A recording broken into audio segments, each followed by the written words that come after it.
Hello, hello, hello. So now we will be looking at the last part of my solutions for South Africa's economic problems. Not just my solutions. Look, there's many people thinking about how to fix this stuff, including economists, and I'm not one of them. But we all need to try, right? And some of these, South Africa will have a unique solution, one that is not yet in existence. Or running with all of these combined attributes, and it will have to be some aspects will have to be radical because we have radical problems, or we have severe problems. Let's just call it severe problems. So we will need strong solutions. So crime, for example, crime, corruption, and state discipline. In 2023 alone, South Africa recorded 27,494 murders, more than Brazil or Mexico per capita. 10,516 cash-in-transit heists, farm attacks and kidnappings.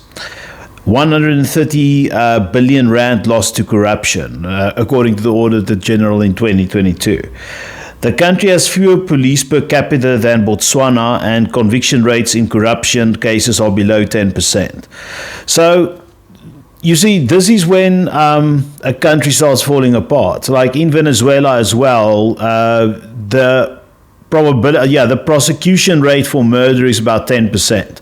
So you can literally go to Venezuela tomorrow and shoot someone, and there will be a 90% chance of you getting off free. So, luckily, South Africa is not Venezuela yet, but we need to like proactively, as soon as possible, yesterday, like step up and prevent this from happening and make the situation durable. As we said, crime is like probably, apart from the fact that crime will be, if something happens to you, many different kinds.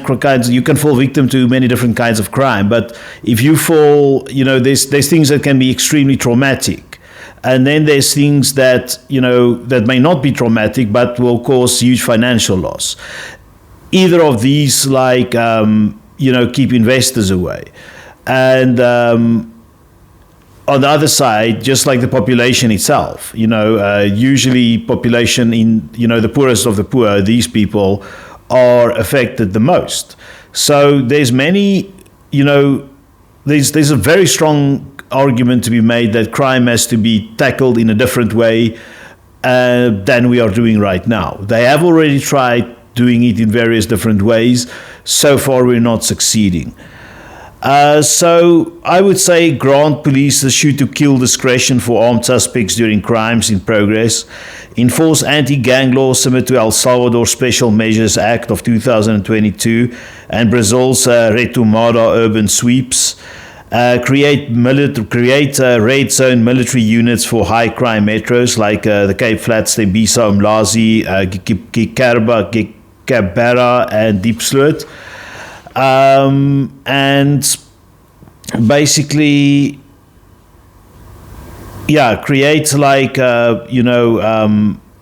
create basically anything to stop fraud, like payrolls, ghost workers, bad procuring, the fake SASSA grants, all of these things, so that they can be stopped.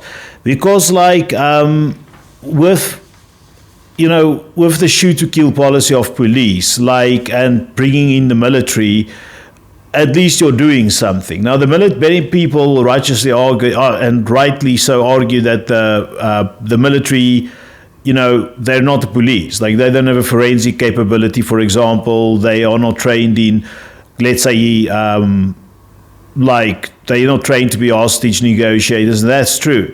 But they at least know how to shoot, and they know how to keep people safe. Because of the defense, it's called the South African National Defence Force, not the South African National Army. We're a defense force, and it's designed for defense. So we can use this to buffer up the police, and we can try to copy Brazil and Mexico, where you try to approach crime with more of an iron fist because the other things are not working. Then let's look at education, youth and skills revolution. Basically, there's this general collapse of skills. According to the Department of Basic Education, or DBE, 81% of grade 4 learners cannot read for meaning. South Africa ranked at last out of 57 countries in a 2021 PULS literacy test at TVET colleges. Intended as the backbone of vocational education, the throughput rate of under 30%. Meanwhile, according to SARS, only about 4.5 million people out of 60 million pay personal income tax, showing how small the middle class is. You see, the middle class is crucial for the stability of a society. When you see the middle class collapse, that's when you see people wanting populist solutions, whether it's like Marxism or Nazism. That is what they would want because their lives are falling apart. So, maintaining your middle class is crucial, and skills development to maintain them in that position is then therefore very important. So, one of the ways to do this would be a learn to earn monthly stipend. So, every enrolled youth in a formal training program can, for example, receive 2,500 rands a month, and payments are tied to attendance and performance, and it's will be paid in using biometrics, like to prevent fraud. So the thing is, South African students, or South Africans in general, should appreciate the fact that education should pay for itself, and you need to pass your subjects. If you can't pass your subjects, you cannot. I don't want to say you're not deserving, but you're not sustainable. So you need to pass everything, and that's just how it is. For the townships, there can be incubators. Every major township, like Soweto, Umdansane, Seshego, Mitchell's Plain, will receive a municipal incubator, on-site bank with CEDAR consultants, 3D printers, shared equipment, business vetting desks. Micro entrepreneurs passing business vetting will get 30,000 rands for startup grant, a 12-month tax-free thing, and access to mentorship. This is similar to Chile startup program, which gave early grants to 1,500 entrepreneurs and created 5,000 jobs. I know one of the women who received money via this venture, that Chile startup, and she did quite well. So, and I went to their offices too. It's really well planned, and it's like all these people. It can be 1 or 2 or 3 people in a startup. But because they're all in the same building, they can go and talk to each other, and some of them are your competitors, but there's a flow of ideas. So things actually start working better than they normally would. So this is what South Africa needs. They tried to do something like that at the CSIR, but it wasn't good enough. And there needs to be more of these things, that they need to spread out. And unfortunately, this has to be placed into the Constitution or something, because the reason education is so bad you can see it in almost every country in the world. People will complain about education, even in the Nordic countries. Education is a long-term project. We're talking about 20 years, 25 years. We're talking about a quarter of a century if we assume everyone will do a bachelor's. That means if you, as a politician, started the initiative, you'll only see a return 25 years after your after you started it, seeing that politicians are usually 50 or 60 years old, probably you'll be dead by then. So it really needs to come from a patriotic place in your heart. And, South African politicians aren't like that. They are downright, they're downright unpatriotic, incompetent, stupid, all of these things. And we as South Africans need to place pressure on them so that they can perform and do these things for us because, well, we deserve it. And then there needs to be a goal. By, let's say, 2030, we should have like 3 million trained youth, 500,000 micro businesses formalized, 35% of youth unemployed should be reduced. And South Africa enters the top 5 in Africa for skills exports. So, and this should be done weekly. Like on a weekly basis, you'll see, because if you say, okay, from now until 2030, there's 5 years, work out how many weeks there are in this period, and then if we're talking about 500,000 micro businesses, you can see every week. If you have a team of just 30 monitors, you can see every week like what exactly is going on in a business. And you can, if someone is getting, let's say, cash poor or something on their accounts, let's say in their account, and you can see their books, for example, in the general database, or their product level, or the way they do marketing, and you can just like help them, like, okay, your marketing is stupid, like try this. Then you can make a difference.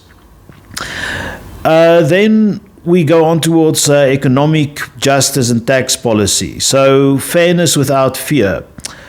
The current tax base is dangerously narrow. Of 60 million people, just 4.5 million people pay income tax. The wealthy offshore income, while VAT and sin taxes hurt the poor.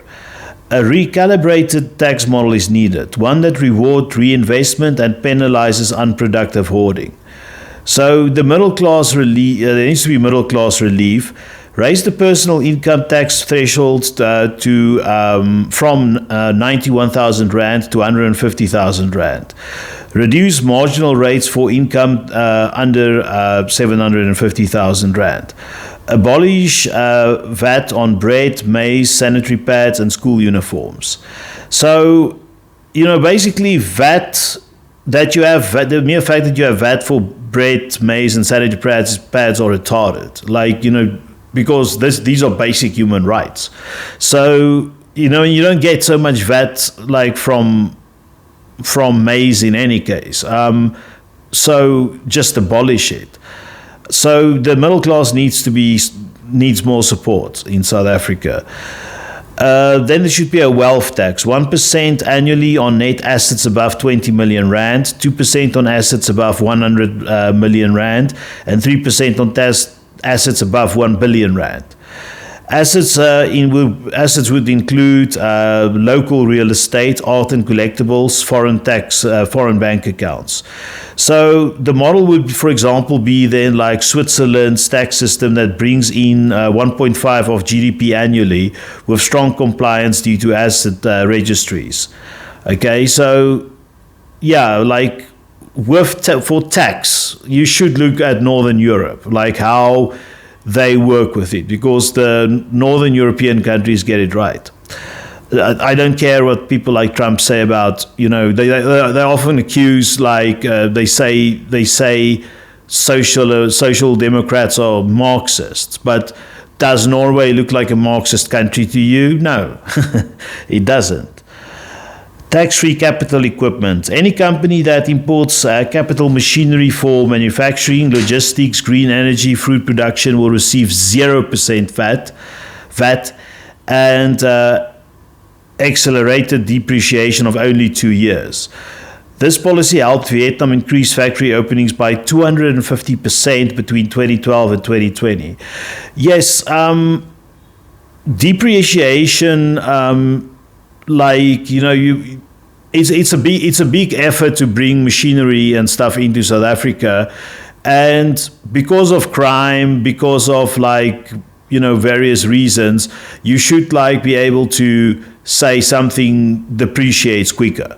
And then investors, industrialists will save money. Then with regards to transactions and speculation tax, 0.2% of tax on financial transactions over 10,000 Rand. This applies to stock sales, forex trades, large economic payments, excluding salaries, and this will basically be a model from France's financial transaction tax that raises 1.5 billion euros a year.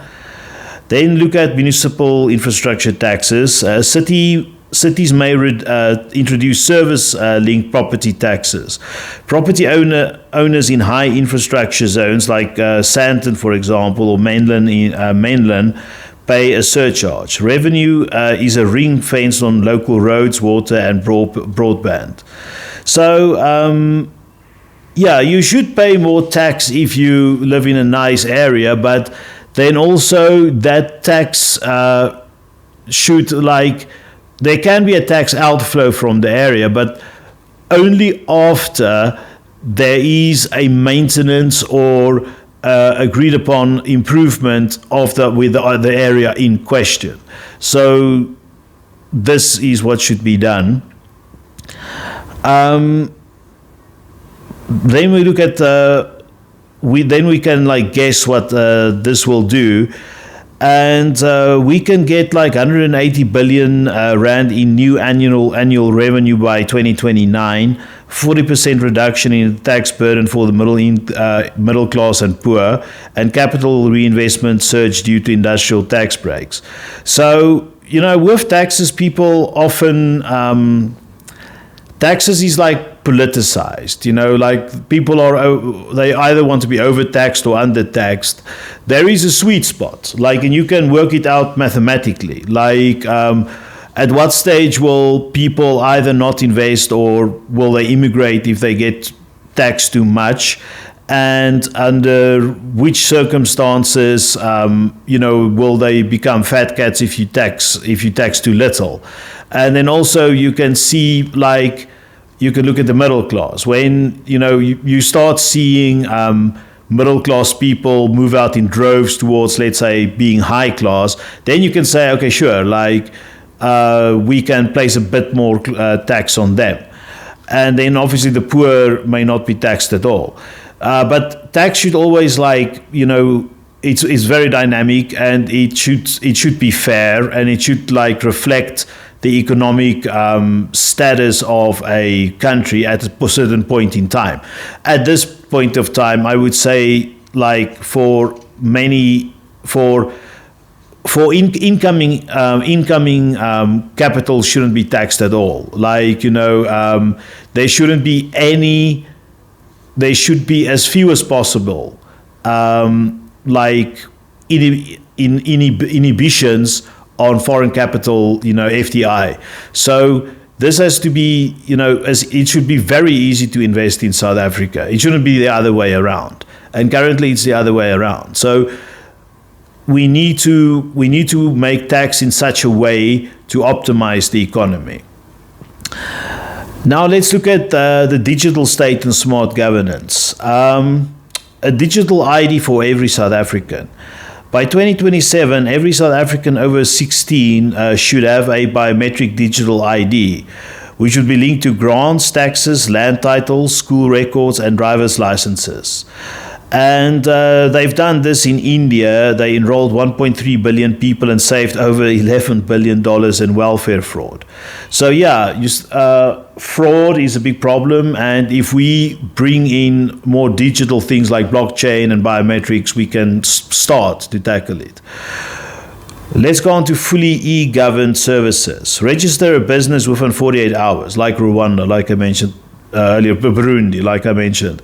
Apply for permits online in every municipality. Pay tax, water, electricity, and school fees via mobile apps. Like Ghana's e-service platform that increased compliance by 31% in 3 years. Then real-time procurement tracking. Every contract over 1 million rand must be published online, include the vendor name, total value, and delivery timeline, be rated publicly by end users like school principals and clinic staff. And this is like Ukraine's ProZorro system, which cut procurement fraud by 28% in its first year.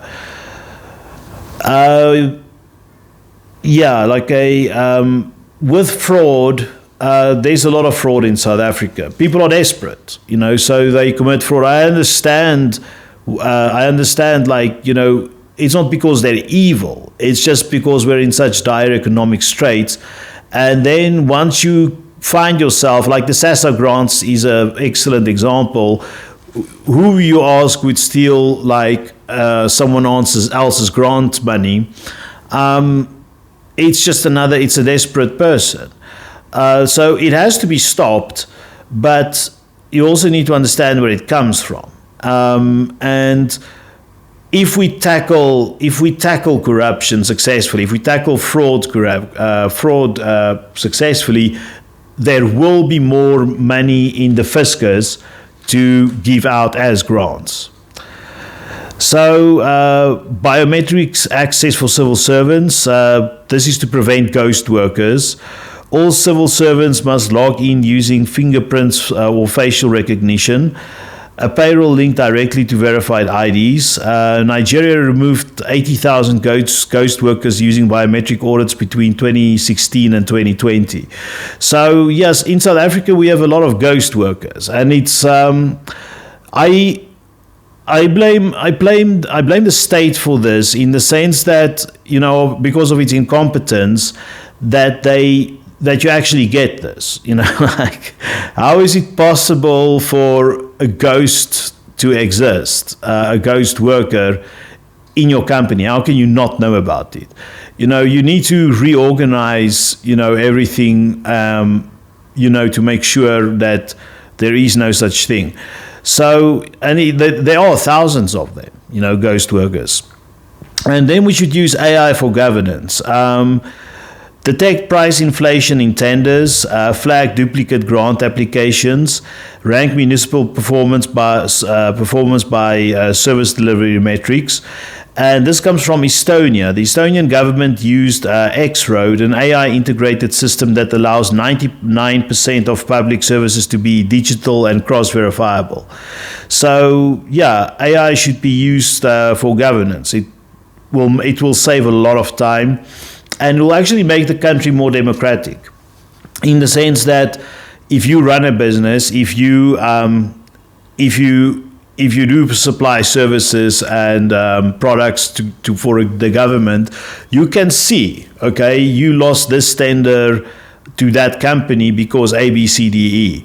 And then you can basically streamline your company to do better, that you can get the next one. We don't have that in South Africa. It's basically about you need a political insider on the inside, and then you get your tender. Then chatbots for citizens. Citizens can query, where is my title deed, which bursaries am I eligible for, and what's the status of my business registration. And we can do this using, in a multilingual way. We can use WhatsApp or WeChat. Okay, we don't have WeChat in South Africa yet. It will reduce in-person queues and corruption by reducing human contact points. This is interesting. If you actually remove humans from the process, there will be less corruption. I know a guy who does chatbots, and super successful. And it's really interesting stuff that he does. And it's very useful. It saves a lot of time. If a chatbot is set up correctly using the right AI, if the AI is good enough, then it's like a chatbot is like, let's say, it's like a customer service reading help page from heaven, if you want to look at it at that, because it still looks at all of these rules that has to happen, but it does so instantaneously. So you don't. I had a problem with what with my Audible book program, and it took me like an hour to figure out because their chatbots are terrible. Like Amazon, I don't think have a very good chatbot service. But if to make these things work, and there's many examples of where they work perfectly, is not that difficult. Then let's look at local empowerment and citizen oversight. South Africa suffers from what political scientist Joel Netchentenze once called a centralization of accountability, but a decentralization of incompetence. Power rests in the state, but delivery fails at the last mile. So, how do we tackle this? We need to decentralize infrastructure and empower communities to monitor state functions. So, community infrastructure boards, or CIBs. In each municipal ward, there are 4,468. Will elect a community infrastructure board composed of one retired civil servant or a school principal, a teacher, a business owner, a traditional leader, or a rotating community volunteer. Their functions would be to vet all ward-level infrastructure projects above 500,000 Rand, sign off on municipal performance reports, and track and publish service delivery failures.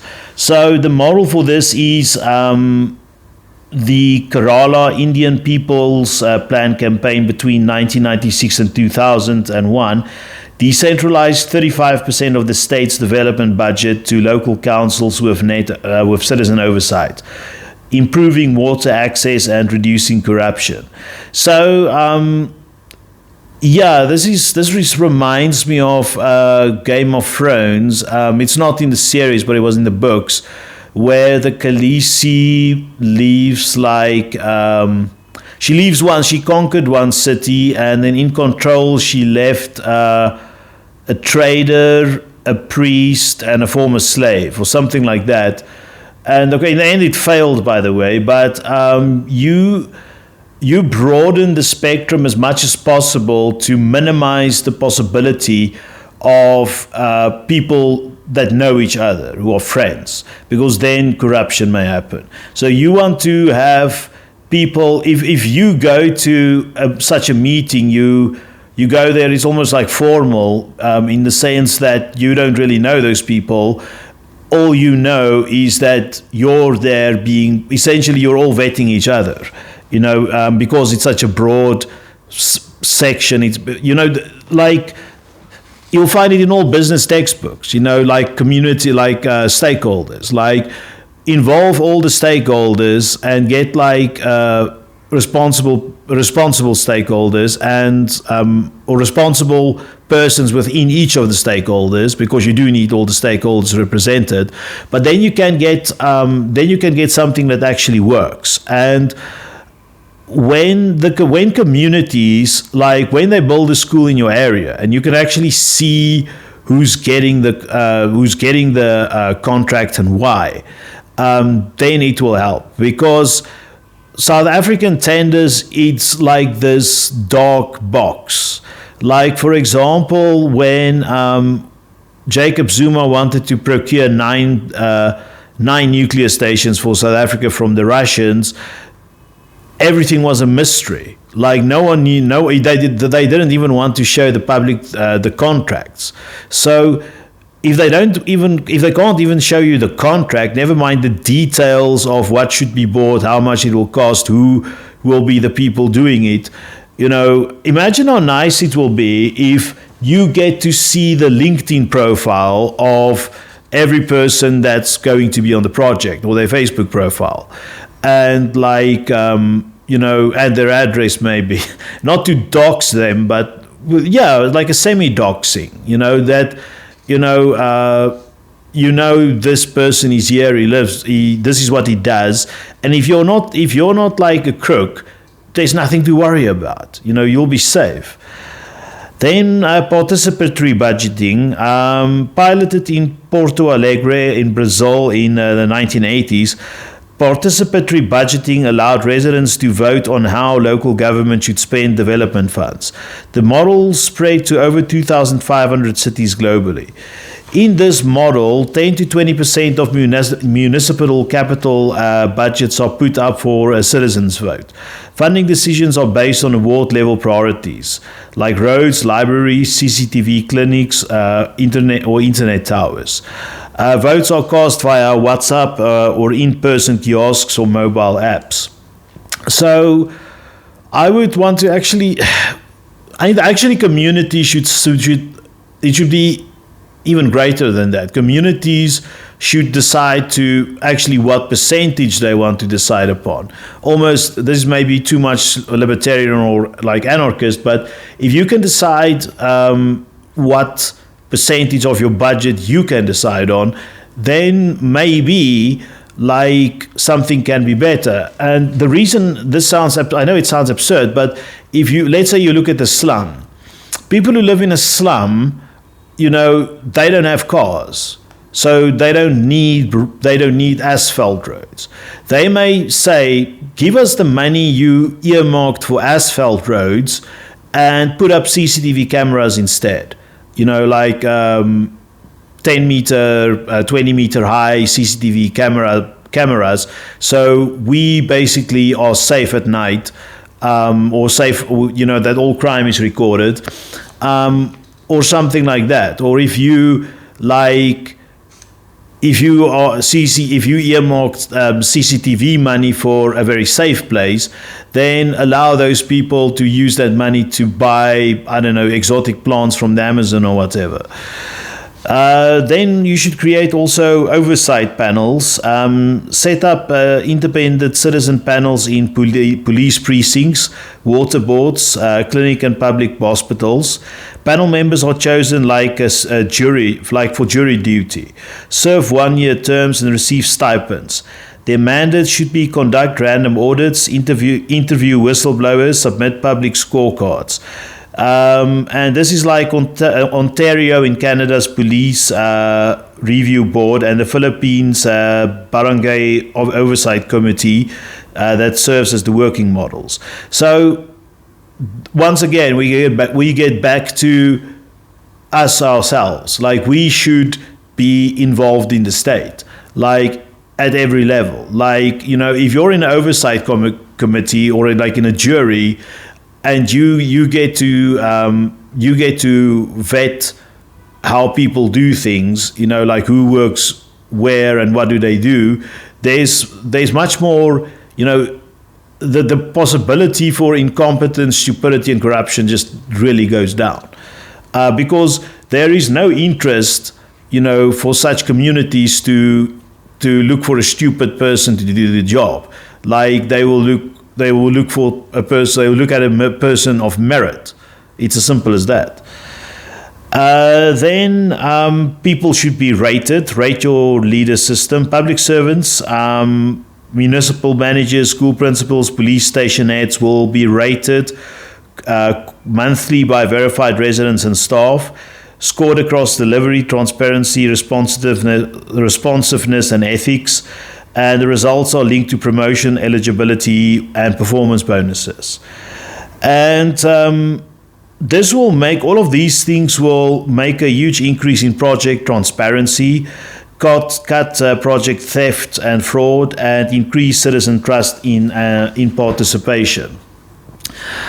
Next, let's have a look at foreign policy and geoeconomic strategy, because remember, South Africa's problems can't all of it be solved by ourselves. I don't mean we can't solve it ourselves, but we do. Obviously, we need, I've probably said it in these two videos like 50 times already, foreign investment. And to do this, you need to have a foreign policy that doesn't scare it off. South Africa's foreign policy leaves much to be desired.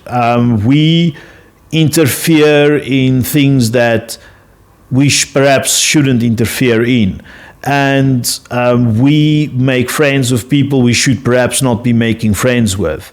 And we are rejecting friendships which maybe we shouldn't reject. We should find out which relationships provide the most amount of value to us and strengthen these relationships. And that should be our foreign policy and geo-economic strategy. So South Africa's foreign policy has too often drifted into symbolic alliances rather than material partnerships.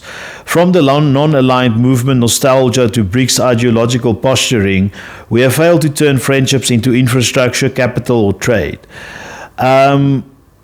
We should turn towards realpolitik, geoeconomics, securing deals with the US, Asia, and the EU. So it's very frustrating. Like, you get the right wing or the neoliberals in South Africa, who tend to be white people, who basically say, okay, we should just go with the USA. And then you get people, the black feminist people who say, okay, we should just go with China. Both of these are obviously incorrect. You shouldn't go through life with a please everybody, attitude, in the sense that, you should have certain moral high ground, but you have to be practical. Like, if someone gives you something, don't bite the hand that feeds you. It's a very old proverb. And we tend to do that. So there would be then three axes, like the US, Asia, and Europe. The African Growth and Opportunities Act, or AGOA, gives duty-free access to US markets to 6,500 South African products. The model proposes expanding AGOA to cover value-added foods, green tech, and pharmaceuticals. Negotiating a South Africa US infrastructure climate fund based on Vietnam's $2 billion US aid compact in 2022. And offering Cape Town or Durban as a dual-use naval logistics base, generating rent and strategic ties. So, it's like basically with Trump, I don't like Trump, but you have to deal with Trump. Maybe we haven't appeased him. I won't say we didn't treat him well. We try to treat him well, but though he's a narcissist. You can't treat narcissist people well enough. So you need to treat them even better than normal, so that they feel. Unfortunately, I have known a lot of narcissists in my life, and they're very unpleasant people. They've got one huge weakness though, and that's their egos. So if you can flatter their egos, and they are so stupid that they don't even know that you're flattering them.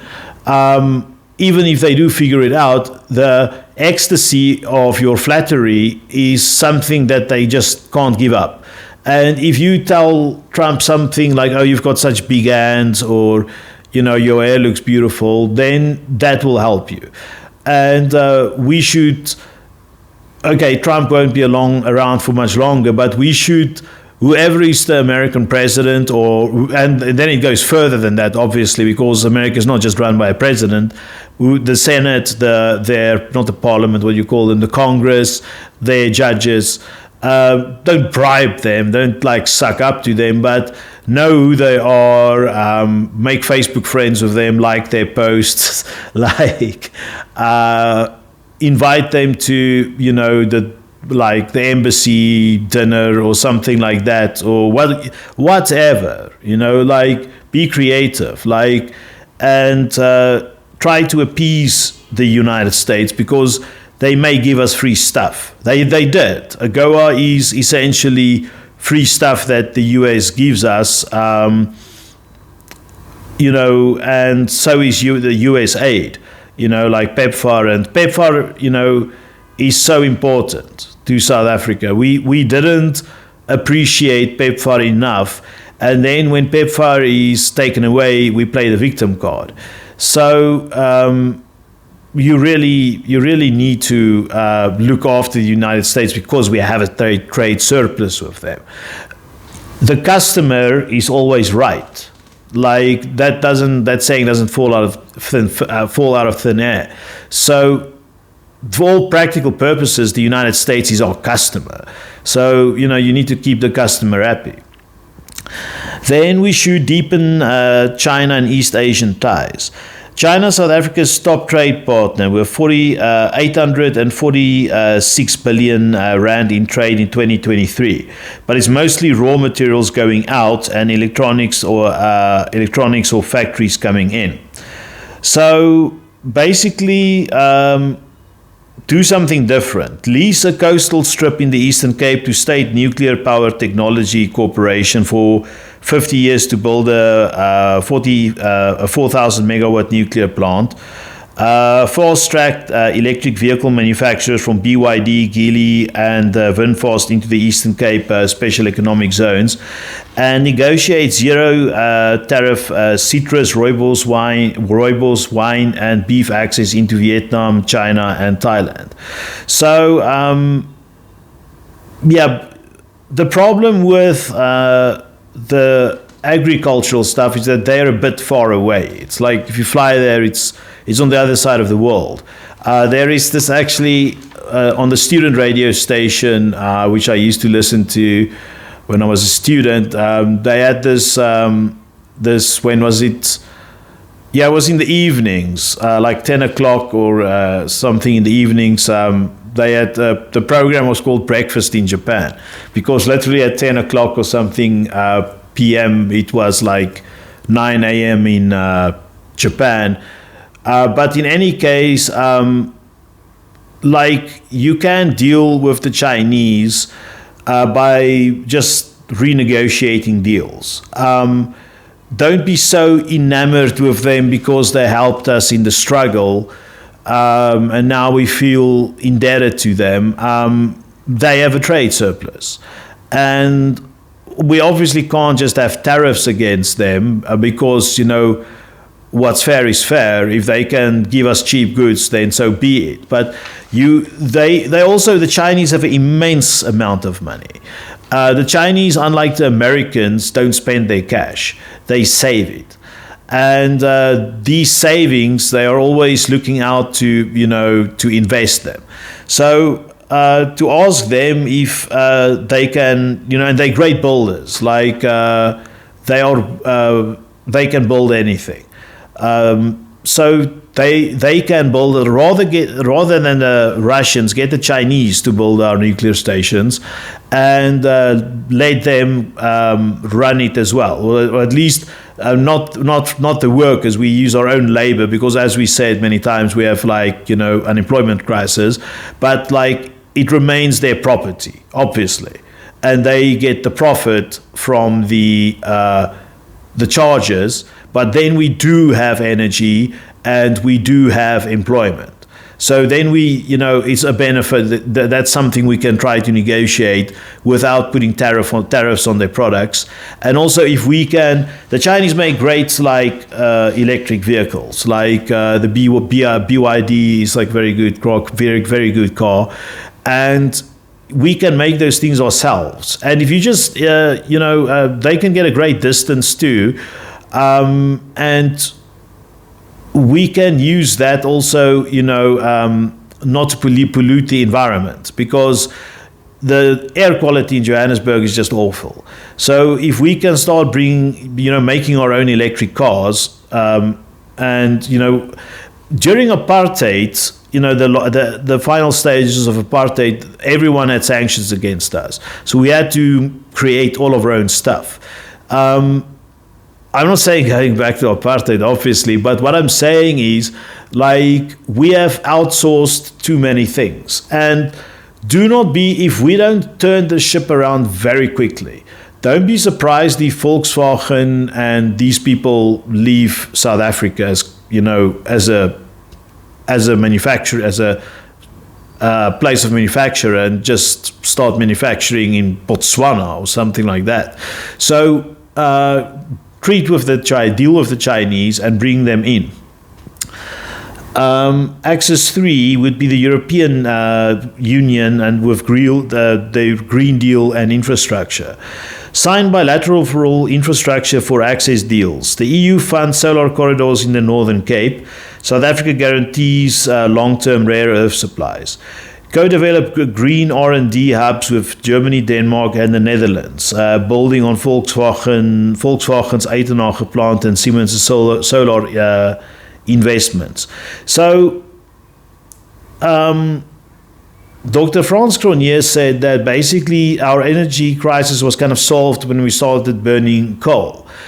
And that's true, but that is not going to take away the burning desire of the Europeans to have green energy all over the world. Whether you believe in global warming or not, green energy is coming.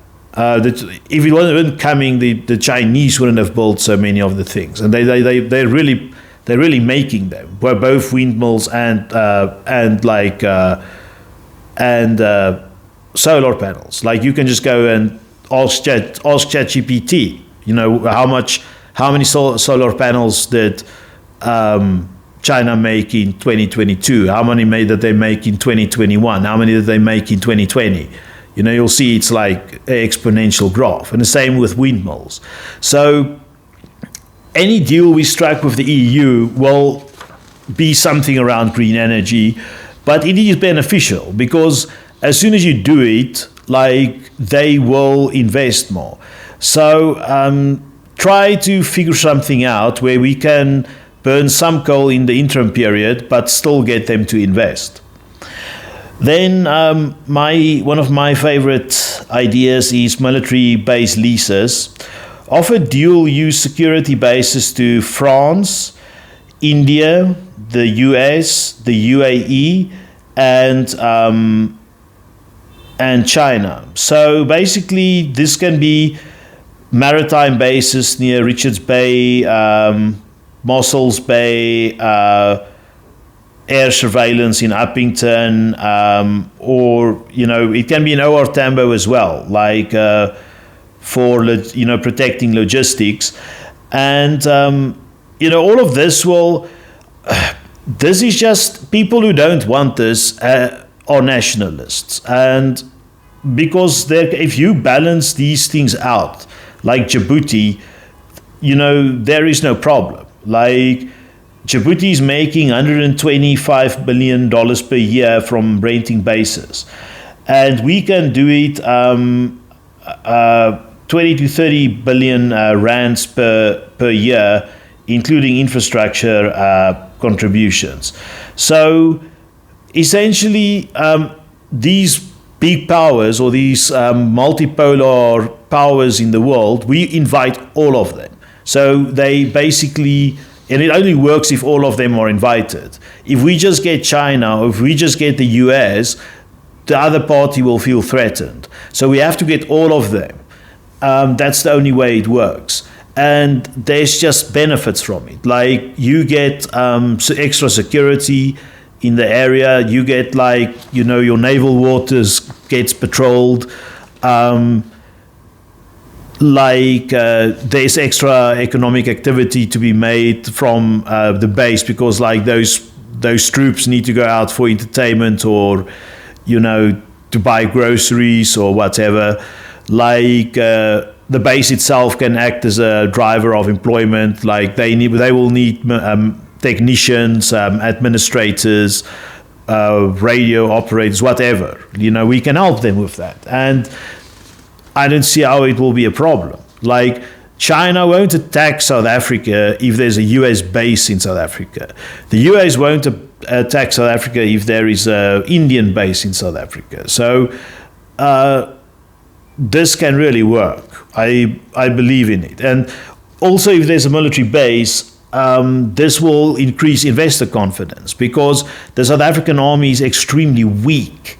The South African army can only be really used for what I previously proposed, integrating them with the police, putting them in key strategic areas like farms or, slum areas or whatever where there's a lot of crime, And because they're a defense force, they'll be most useful in those areas. Like, we are not well suited to fight in Sudan or, the Congo or something like that. And none of our neighbors are hostile. So, we can actually reduce the footprint of the army as well. We don't need an air force, to be quite frank. Like, we don't. If we bring in these bases, we won't need an air force or a navy, which is very expensive, because our neighbors are not hostile towards us. We only need the army, like guys with like big machine guns or armored vehicles, to essentially patrol the border for anti-smuggling and anti-poaching syndicates. That's all they really need to do. So bringing in foreigners can be very beneficial. Then we need Pan-African trade corridors. So build and modernize, like the Maputo corridor, the N4 Pretoria to Maputo port, the Walvis Bay corridor, Northern Cape to Namibia container base, and connect Johannesburg to Lusaka via Botswana. Each corridor will have secure trade lanes, military and police patrols, free trade zones, zero tariffs for transit goods, and regional digital tolling and passport integration. So you can just drive over, easily. Like, they are building those roads, but the roads are not so great. Like, I've been on them, and there's the danger of over investing in roads, like, because asphalt, for example, you need to drive over it with a certain amount of traffic to push it into the ground. If you don't do that, like, the asphalt starts to crack up, and roads are very expensive. So you actually do need to find the economic balance to make sure the thing will kind of sustain itself. The funds coming from it, however it balances, wherever it balances itself out in the economy, it does, like, pay itself off. That's the only way it works. But we still don't have enough trade with Africa, and Africa is a big up and coming economy. Like, as I said, I've used Rwanda and Burundi a lot as examples, and Botswana and so on, and we should be therefore connected to these countries. Like, and road and rail are the easiest ways. So we should also have economic attaches to more cities, like Berlin, Shanghai, Lagos, Dubai, Jakarta, Nairobi, Sao Paulo, Chicago, and they should court foreign direct investments. They should court or support the diaspora, pitch special economic zones, and handle investor disputes.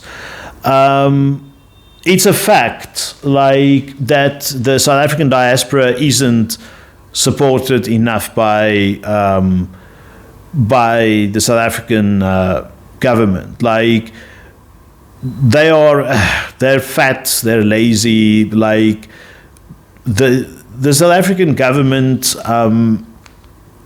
really needs to be streamlined.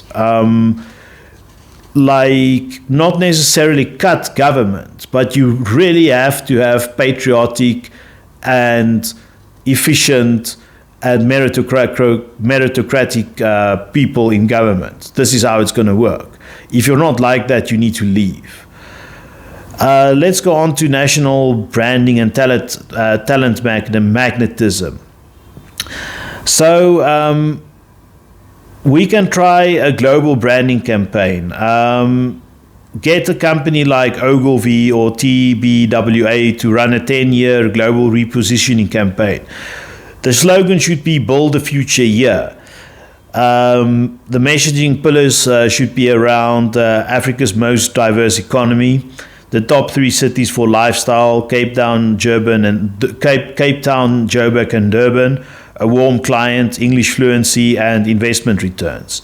Use influencers, music stars, scientists, athletes to market South Africa as a place for business, exploration, and creation. And the model for that is the Visit Rwanda campaign. The sponsor of Arsenal FC has increased revenue by 20% in 2 years. So just by, spend your money wisely, and you can, if you spend it in the right way, in the right place, you can get real returns. Then have a skilled immigration pathway. Offer 5-year residency on path and path for citizenship to engineers, doctors, software developers, and AI experts, and entrepreneurs investing more than 2 million rand. The target should be 20,000 high-skilled migrants per year, and 50,000 remote workers and digital nomads by 2030. And this is inspired by Portugal's Golden Visa program and Canada's Global Talent Stream. And these things work. They really do work. Portugal is doing well.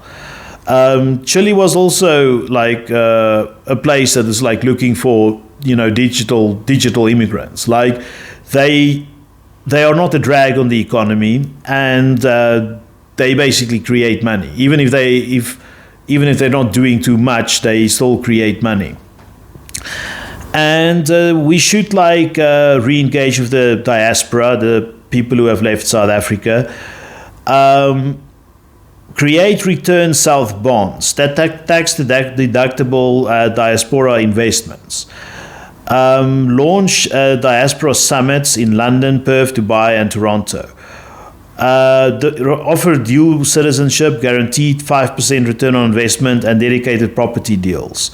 So the diaspora isn't coming back. Let's be clear about that. They might be coming back once every 5 years for a Christmas dinner with some family and friends, but essentially they're not coming back.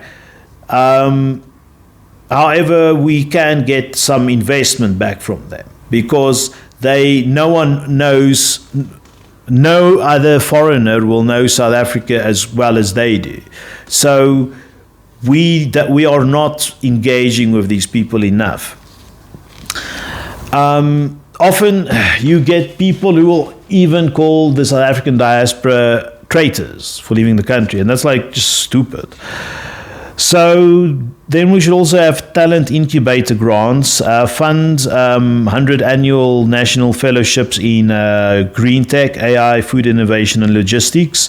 And then winners will receive a prize of, let's say, 500,000 rand, fast-track global partnerships, and have access to CEDA labs and DFI funds. The DFI is the Department of Financial Investment. Next, let's have a look at environmental balance and food security. So South Africa is the 30th driest country in the world. Climate volatility, load shedding, and urban sprawl are destroying our ecosystem and food systems alike. But it's also an opportunity. Energy, water, and food security can become job creators and inflation buffers. So we can create some green energy corridors. South Africa receives more than 2,500 hours of sunlight per year, more than Germany, which generates 50% of its power from renewables. Yet Eskom still relies on coal for 80% of the supply.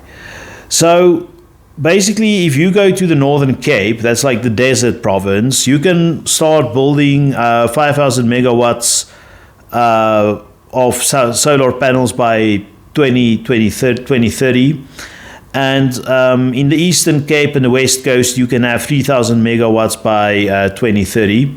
Sorry, not 3,000, 3,000 megawatts by 2030. And a feed-in tariff scheme from households and small businesses like in Germany. So I said it before, I said it again, to move the population, to distribute the population evenly across the country, green energy is a very very good way to do that, because like you use less copper wire, and then you have less maintenance as well. So we should really have a look at that. Desalination for coastal cities, Durban, East London, Cape Town, Saldanha Bay, all to receive modular desalination plants by 2028. Small-scale wind and solar powered units to be piloted in coastal villages like Arniston, Paternoster and Coffee Bay. And for that, we can look at Israel's water independence was secured through the Sorek desalination plant, which provides 20% of its national water. The other Middle Eastern countries, I know Dubai, Saudi Arabia, they also do desalination. So desalination isn't like this weird thing; it's like normal, and we should start doing it. It's also not.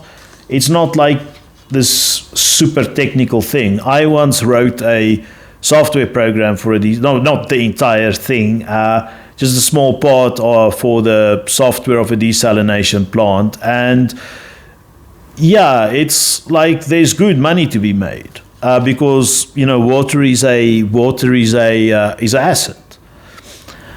Then we should have food security clusters, and this is inspired by Nigeria's agricultural transformation agenda 2011 to 2015 and Kenya's Mvia rice project. So there should be like, let's say, 30 food security clusters across rural provinces, link smallholders to processing, cold storage and logistics. And this is like basically co-managed by community cooperatives and investors. Offers seed, fertilizer and mechanization loans, guarantee procurement by schools, prisons and hospitals. And the goal is to basically reduce national food imports, like make a goal like, let's say, 40%, cut food inflation by, let's say, 25%, and create 500,000 rural agribusiness jobs. So a lot of people talk about land in South Africa, but not how to utilize it. And for example, investors working with communities and like the state, well, actually, let's keep the state out of it. Just investors with communities is a good way to start. And the state should just be the facilitator of this, like, help them to get it off the ground. But for the rest, like, the state isn't needed. Like, this thing can sustain itself and would be of a great benefit to the entire population. Then urban green zones. Every town over 30,000 people must have a reforestation plan, protect all rivers and wetland zones, and plant native trees at school, clinics, and ward levels. That's like Cape Town's Greenpoint Urban Park and Nairobi's Karura Forest, which serves as pilot models for eco-based urban planning. There's a lot of benefits to bringing trees into cities. They often mock people who do this, but trees actually reduce the amount of heat in a city. Because I was in Santiago in Chile, and there's like so few trees. The sun, it's not hot. It's like maybe 25 degrees, and then the sun comes in and it hits the asphalt. The asphalt, because it's black, absorbs the heat and absorbs the light and radiates the heat. All the buildings are like mirrors, so it like shines also back onto the ground. So then it's 25, but it feels like it's 32, and if you plant trees and they become massive, and if you have enough grass and stuff, they absorb all of this heat. And then the city cools down. You don't need to spend so much money on air conditioner. And in the future, we will have to spend money on air conditioner because the earth is getting warmer. Like the other day, I saw several people getting heat stroke. It's like one person was actually crying. And yeah, I mean, if I can see it, many other people can see it. Then, with regards to institutions and legality, reform is meaningless without enforcement. South Africa has world-class policies on paper, but paper cannot arrest, prosecute, or build roads. Institutions must be remade or retired. Cut and consolidate government. Reduce ministries from 28 to 18. Merge communications, public services and planning. Merge rural development and agriculture. Disband women, youth and people with disability ministry and assign mandates elsewhere. Cap ministerial salaries at 1.2 million rands per year. Scrap VIP protection for any official not in cabinet. Rwanda, with only 19 ministers, runs a country of 14 million people with better indicators in education and in infrastructure. It is like the ANC, and you can include the DA for that matter as well. The ANC and the DA has become a feeding trough. You know, they're just interested in like enriching, well, not enriching themselves, but in drawing huge salaries, you know, from using government. And you're not supposed to be, you know, a millionaire from a state job. You're supposed to do it out of the love of your heart for the country. So I don't know why they need all this like money. And if you are a patriot and if you're doing a good job, you shouldn't fear assassination, you know, so you don't need all of this extra security as well. I've mentioned it before and I'll mention it again. Also, the problem is with these like blue light cars. They've got like zero driving etiquette and they're actually a danger towards other like drivers on the roads. Empower the NPA, that's a National Prosecuting Authority, and SIU, that's a Special Investigation Unit. Give the NPA full budgetary independence. Expand Special Investigation Unit to all provinces. Create a National Asset Recovery Office to track down corruption-related funds. Auction seized luxury goods, houses and vehicles. Fund youth employment programs with the proceeds. So it's been done in Italy. It's called the Guardia di Finanza, and Romania's DNA Anti-Corruption Unit both recovered billions per year through similar schemes. So it can be done. It's essentially like a conspiracy. Like there's a conspiracy definitely to weaken the National Prosecuting Authority in South Africa. Once again, like if you want to strengthen them, meritocracy, effectiveness, efficiency, no nepotism, have that in the NPA and give them the budget, a good budget. And like they will they will do the work themselves. The NPA is being consciously stifled by the ANC government and now the DA and ANC government because they don't want the corruption to stop.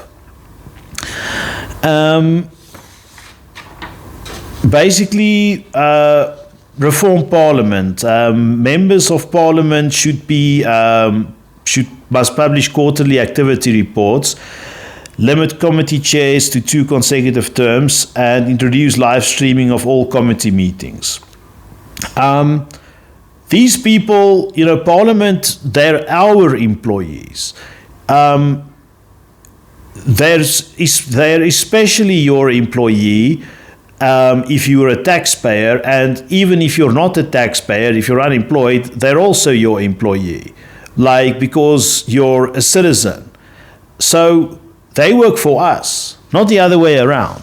So this is why so many people are so angry, including myself, that these people have like assigned so much power and privilege to themselves, and they basically, you know, they are not accountable.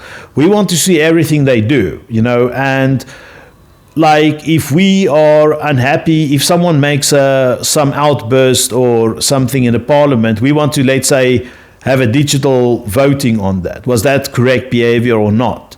Like, because maybe if the person made an outburst, it was right. But, if it was not, then, it should be addressed. Then a bill, any new bill must include cost-benefit estimates, receive stakeholder input via online portals, and be subject to judicial review if over 1 million citizens petition for it. So lawmaking should also be streamlined and, done in such a way using blockchain and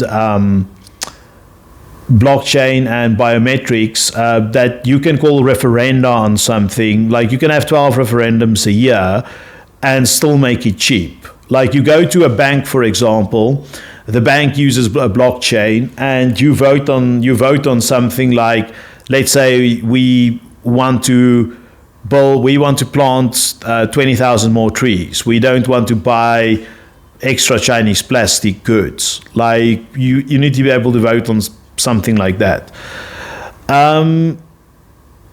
There needs to be, unfortunately, all of these things comes down again to these 5-year plans, which is kind of Marxist. But look, the 5-year plans only failed in the Soviet Union. They worked in China. And I think that Vietnam have 5-year plans. I'm not sure. But look, whether you do 5-year, like, I like the number 4 and 5 because it's kind of like when you play, like, let's say a football or rugby World Cup. It's also the length of like high school in South Africa is the length more or less of an honors degree. So essentially, you can safely say that within 5 years, if you can do something within 5 years, and then if you can't, it can't be done or something like that. But you need to have goals. So you should start by enabling pass key enabling laws for the police, foreign direct investment, the special economic zones, the NPA, digital IDs, education, green energy and land reform. You should start 3 mega prisons and begin the 5 special economic zones, try to do a nuclear lease, and try to train the youth, 500,000 people, launch 10 township incubators, begin modular clinics, schools and water units, attract $100 billion in FDI. Year 3 or 4, achieve 80% of biometric ID rollout, 3 million new title deeds issued, 2,000 kilometers of new trade corridor roads built, 60% of digital government adoption in municipalities. And finally, in year 6, this is maybe over ambitious, but you can get a GDP growth of 6%, unemployment below 15%, and public confidence in police, courts, municipalities doubled. All of these things, should be done by us. Like, for example, the national mindset should be, instead of who will fix this, to what can I fix now? This is the government's job. This is our job. I want comfort. I want mission. So this is not a reform plan. This is a war plan. This is a plan for national survival, and let it be waged and won. Like we are trying to do small things at the moment, like all of the political parties. But when it comes to big things, Like, let's say, make corruption treason. They don't want to do it. Like, we can, like, if you have some farm that's working suboptimally, there's no reason not to expropriate it tomorrow. Like, they can do it. You can do it, like, legally. If there's this massive farm that's fallow, in other words, it's contributing zero to the South African economy, it should be expropriated and then leased to someone who can do something with it. Corruption is treason, like, treated like that. And we should all, like, and I also don't want to really say we should all work together, but rather we should make rational economic choices that works in our best interest, and we should do so ourselves, because this thing is not going to, fix itself. Like, and we should vote for new political parties. The current ones are not working. They're not functioning, except like these very small parties, like in the middle, who no one voted for, except me. I voted for BOSA, Build One South Africa. But, like, more people should vote for parties like that. The other ones haven't performed. So the other ones have wards. We spoke a lot about wards and stuff like that, like, or counties, as you would call them in the US. And those parties have simply not performed in the wards. So why, give them another 5 years? If someone has had 10 years, that's almost too long already. Like, after 5 years, someone in your ward hasn't performed, like, name and shame, and then move on to someone else. And basically, it's time for South Africans to stop looking at the government. No help is coming. That's the hard truth. That's all for today. Thank you very much. Good night and good luck. Bye-bye.